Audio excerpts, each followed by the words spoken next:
La commune de Menthou-sur-Cher est située dans le Loir-et-Cher, en région centre. La commune s'est implantée sur la rive droite du Cher où coule actuellement le canal du Berry. L'existence de Menthou est attestée du XIIe siècle. C'est alors un monastellum, une fondation monastique. À proximité d'axes de circulation terrestre et fluviaux, le bourg est fortifié au cours du Moyen-Âge. Le chantier de Menthou-sur-Cher se déroule sous la forme d'un stage monument historique, contenant des séances de chantier, des apports théoriques sur la restauration des bâtiments anciens et des visites du patrimoine local. Le projet engagé avec la commune depuis 2012 concerne la conservation et la mise en valeur de la porte Bonne Nouvelle, ancienne porte médiévale située au sud-est de la ville. 2015 marque la troisième campagne de chantier Cham sur la porte avec comme objectif de restaurer la façade sud interne de la porte altérée par le temps, le développement de la végétation et la présence de volatiles.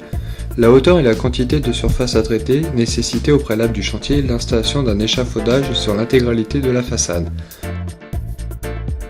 La première opération technique a consisté à retirer les végétaux ayant envahi les arases et certains endroits du parement, puis d'appliquer un produit anti-mousse à effet protecteur sur l'ensemble des maçonneries afin de limiter leur repousse.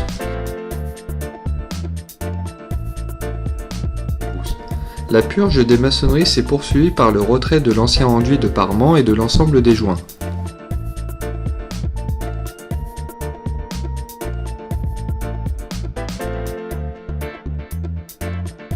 La façade présentait dans ses parties basses des zones éventrées. Celles-ci ont été remaillées à l'aide de moellons de calcaire récupérés par la mairie. Le rejointement de l'ensemble du parement s'est fait en joint plein à l'aide d'un mortier de chaux classique. L'enduit final, réalisé avec une finition à fleur de pierre, contenait un volume de sable rouge afin de se rapprocher au mieux de la dernière teinte historique connue de la façade.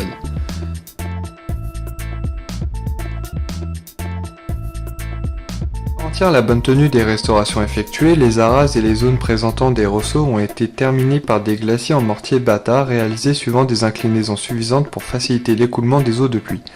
Sur l'appui des vestiges d'une baie haute, 2 assises de pierre ont été remontées afin de créer une pente suffisante pour réaliser un glacis. Il en a été de même sur l'appui de la baie centrale. Des moellons ont été reposés en inclinaison pour créer une pente suffisante au glacis de protection. Un système anti-volatile a été installé dans les trous de boulins afin de réduire les dégâts causés par les fientes corrosifs d'oiseaux. Pour chaque trou, une ardoise taillée a été posée sur un bain de mortier avec une inclinaison à plus de 45 degrés afin d'obstruer les zones de nichage. En dernier lieu, les 3 premières pierres du jambage ouest de la façade sud ont été restaurées à l'aide de nouvelles pierres de tuffeau. Étant donné l'emplacement de ces pierres, leur restauration a nécessité de briser une petite partie du béton de la chaussée pour sortir et installer les nouveaux éléments. Au préalable des gauchis, ceux-ci ont été installés et retaillés sur place avant d'être scellés à l'aide d'un coulis de chaux. En finition, pour vieillir l'aspect des pierres, un léger laillage a été réalisé au taillant et une patine appliquée sur l'ensemble de leur surface.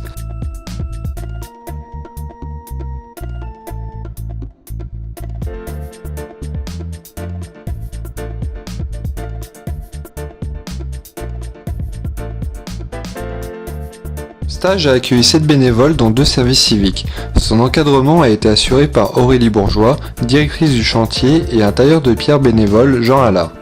L'équipe était hébergée au groupe scolaire Beau Soleil, les repas étaient pris dans la cantine de l'école. Les bénévoles ont pu profiter des visites les week-ends et ont découvert les châteaux de Chambord et Chenonceau.